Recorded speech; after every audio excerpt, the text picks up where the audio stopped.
So yun mga koys, for today's video mga koys, ikwento ko ang pagiging isang buhay auto accept dito sa Mupit mga koys, bilang isang Mupit rider.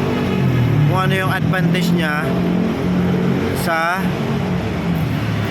naka-manual kesa sa naka-auto accept. Kung ano yung advantage niya, kung ano yung pagkakaiba niya, kung ano yung difference niya ba sa manual tsaka sa auto accept. Yun yung gagawin natin video ngayon. Kaya panoorin nyo itong video na ito mga guys, para sa inyo to, yung mga gusto mag-auto accept dyan, na parang nag-aalangan ano ba ang kaibahan ng auto accept sa manual. Ito yun mga guys, gagawa natin ng video, panoorin nyo mga guys. Ito yung sa buhay auto accept.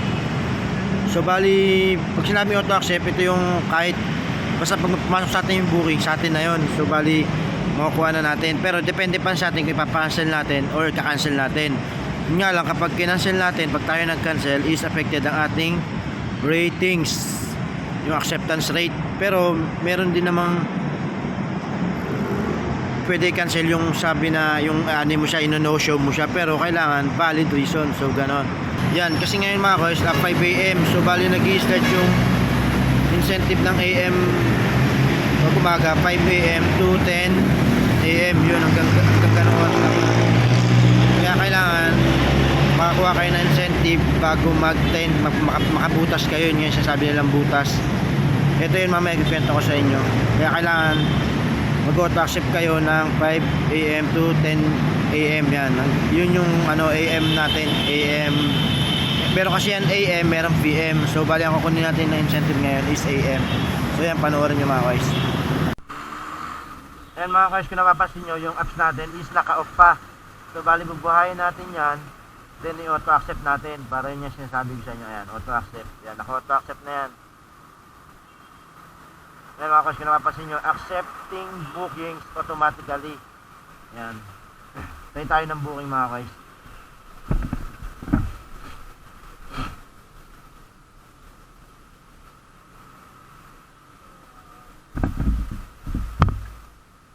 So bali natin, i-diagnose natin.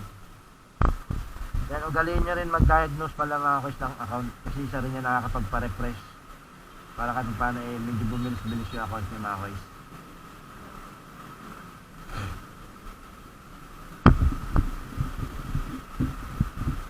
At siya nga pala mga guys, nandito tayo sa Bridgetown.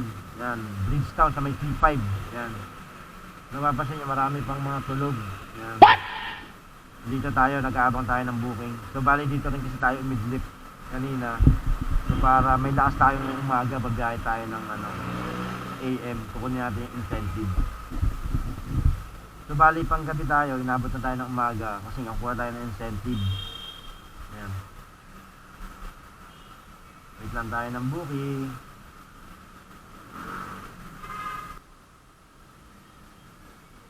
Ayan mga question, pasipasukan na tayo, diba? New job, auto accepting. Ayan, yan yung sasabi sa inyo. Ayan, check natin, naku, 1.7 km, di ba layo? Arellano University, Venice.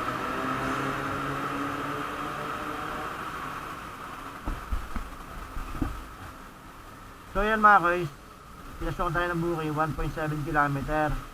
Pwede natin cancelin yan, pwede natin pa-cancel. So bali pag tayo nag-cancel yan is yan, ganyan o.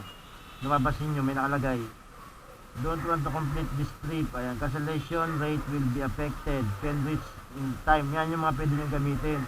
Yan o, cancellation rate will be affected, distance to park, cancellation rate will be affected. Yan yung mga, pag ginamit nyo yan is maapektuhan yung acceptance rate nyo. Magkakaroon kayo ng cancel rate yan, maapektuhan yung cancel rate nyo. So yan, so valid natin ka-cancel, valid natin yung customer, yung CS, yung ating passenger, ticket na lang natin kung willing to wait siya. Sabihin natin OTW na po, OTW na po, malayo po sa location, malayo po ako sa location. Willing to wait po ba? Willing to wait po ba? Tayo natin ang reply. Kasi magre-reply yan eh. Di pa kasi natin siya pwede i-arrive kapag almost ano pa siya, 1 kilometer mahigit pa siya. So bali pwede lang natin siya i-arrive kapag mga wala na siyang 1 kilometro. Yan, pwede natin i-arrive, then kapag wala yung customer, pwede natin i-no-show. Hindi maapektuhan yung rating sa atin pag ganun mga guys. Yan, napapasin nyo mga guys, ni-read na niya. Cancel ko na lang, o yun. Alright, sabi niya cancel na lang. Cancel na lang si yes yan. Okay po. Waiting tayo ng another booking pag ganyan mga guys. Diba? Nagsabi naman tayo. Ayan, kinancel na mga guys. Antay ulit tayo na panibagong booking. Ayan, pinasukan na tayo mga guys. Alright. Click mo lang yan. Ayan. Alright. Pick up natin. Alright. Ano lang to? Bridgestone lang to mga guys. Ayan lang. Robinson Giga Tower, Bridgestone. So ayan lang yung ano natin, i-arrive na natin yan, o di ba? Ma-arrive natin yan mga guys. So, basta wala nang 1 kilometer, ma-arrive natin yan. Alright, puntahan na natin si Sir OTW po. Dito lang ako sa tawid. Dito lang po ako sa tawid.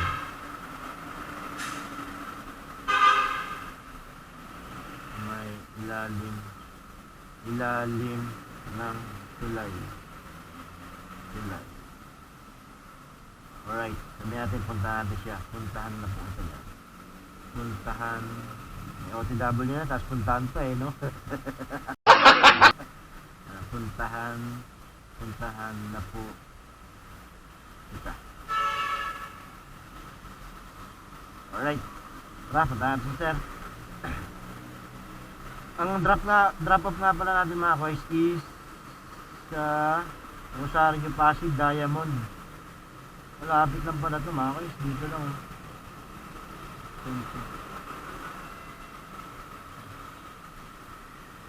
Naku, pangit ang drop natin. Nakuha natin yung ano, traffic sa Ortigas Extension mga guys. Wait.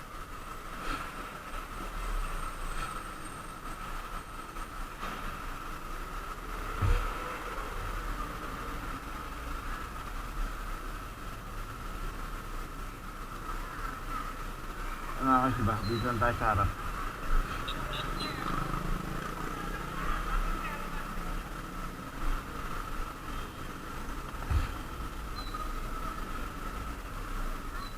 Diyan lang ating pasahero.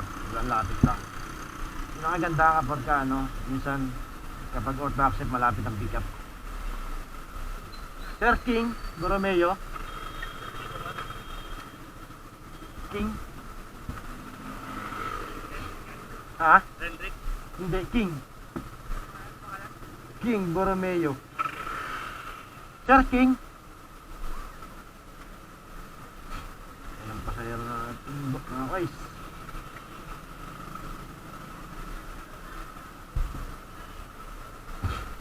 Ang laki ng pasahero natin.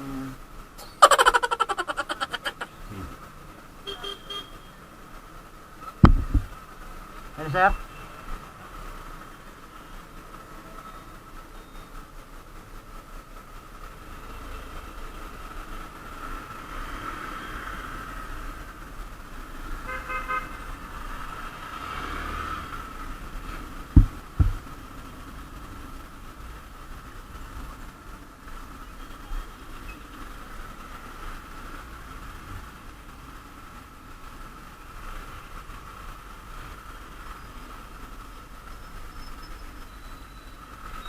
Dito na tayo sir.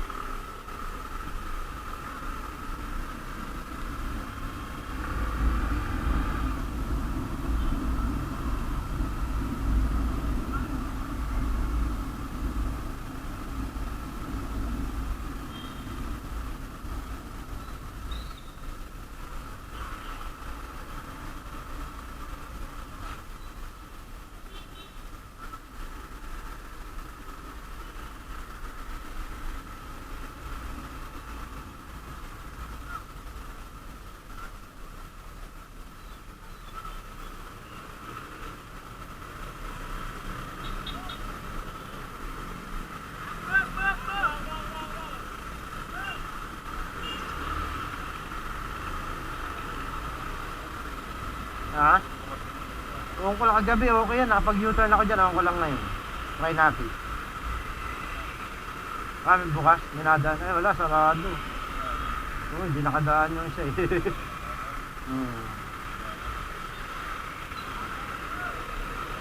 Narado na naman ang mga lokong blue boys.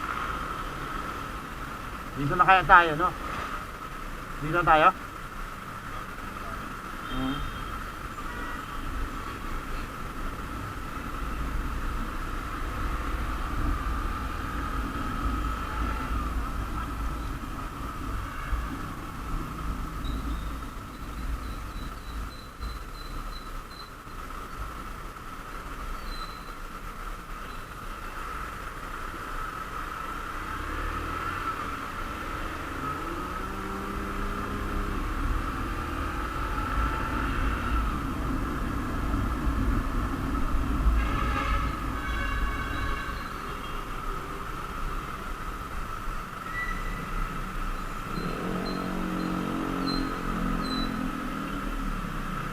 Ayan na, traffic na.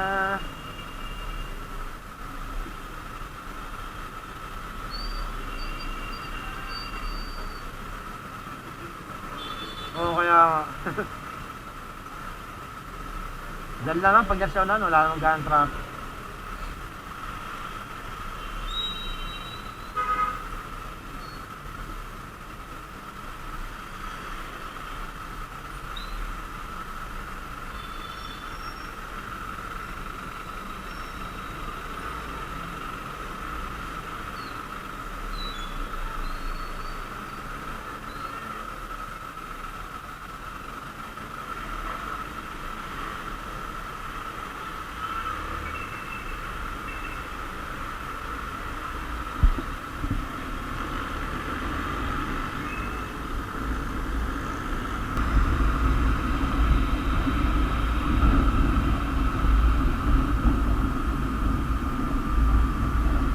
Mga kaipasan nyo, hindi pa nakapapasaya natin, booking na tayo ulit. Yun ang kaibahan niya sa naka-manual sa naka-auto accept mga kaipasan, may booking na tayo, hindi pa nakapapasaya natin.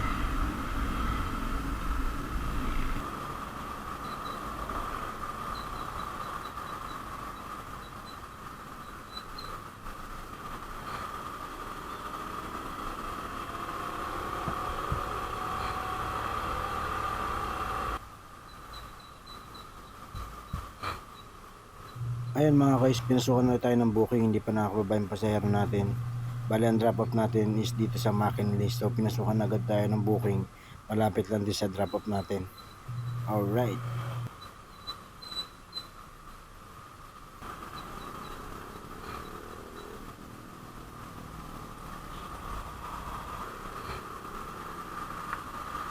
Ayun mga guys, ako napapasin yung may green. Bali yan yung pangalawang ano natin, pick up. Diba? Bali hindi pa nakakababa yung pasahero natin, may pasahero na ulit tayo. Yan, ito siya mga guys, ito yung green na to. Yan yung pumasok na booking sa atin, hindi pa nakakababa yung pasahero natin.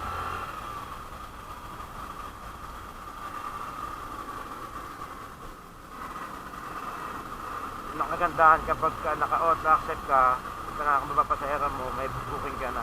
Ito siya yung green na yan. Ako napapansin mo, madadaanan natin siya. Ayan, nadaanan na natin. So pagka-drop natin kasi, babalikan natin yan.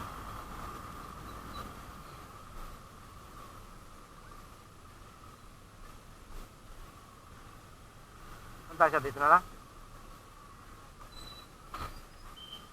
Doon na sa kabila na.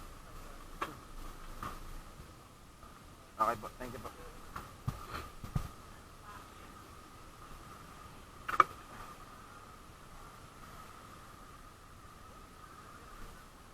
Sir, next time. Thank you. Ayan mga guys, oh, ito na yan, di ba? Nakababa na yan, ito yung red. Ito yung pasahero natin kanina, ito na yung green, pick upin na natin. So yan, complete na natin yan, proceed na tayo doon sa next pick up natin. Oops, loading tayo mga guys. Loading pa tayo. Alright, airplane mode natin. Proceed tayo doon sa isang pickup. Ayan o, complete natin. Pupunta na natin isang pickup natin. Check mo natin kung saan to, baka malayo to. Alright, pwede na yan. Ayan mga guys, diba? Siya yun, hindi na natin kanina, bigat na tayo din. Papunta na tayo doon. O diba? Pinasukan tayo ng buko, hindi ganun kalayo kapag ka naka-auto accept ka. Yun ang kagandaan. Pero minsan may times din naman na malayo. Pero mas marami yung malapit ang pick up kapag naka-auto accept ka. Tsaka hindi pa nakakababa yung pasahero mo, may booking ka na. So yun mga guys.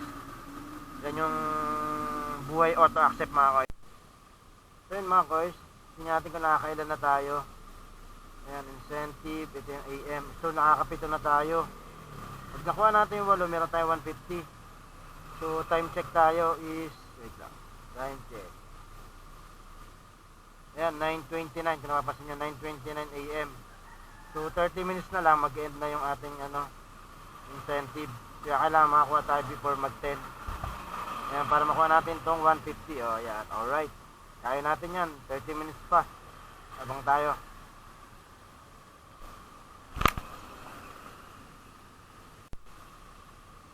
So yun mga guys, nakakuha na tayo ng pang-8 natin. Ayan. Kung napapansin nyo is nakuha natin siya ng wait lang. Hindi, oras. Alright,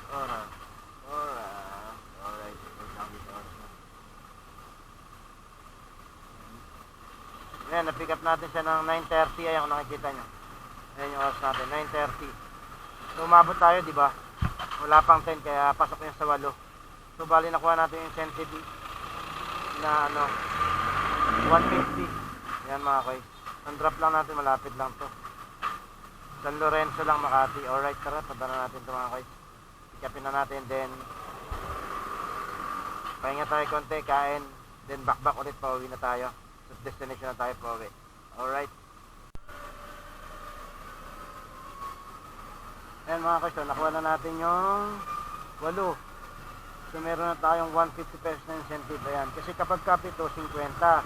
Pag 8, 150. Pag 10, 200. Pag 12, 300. Dati 350 yan. 300 na yan. Yung 200, dati 250 yan. Ayan, bumaba yung incentive ni Movit eh. Ayan, nakuha natin yung 150 pesos yan mga guys.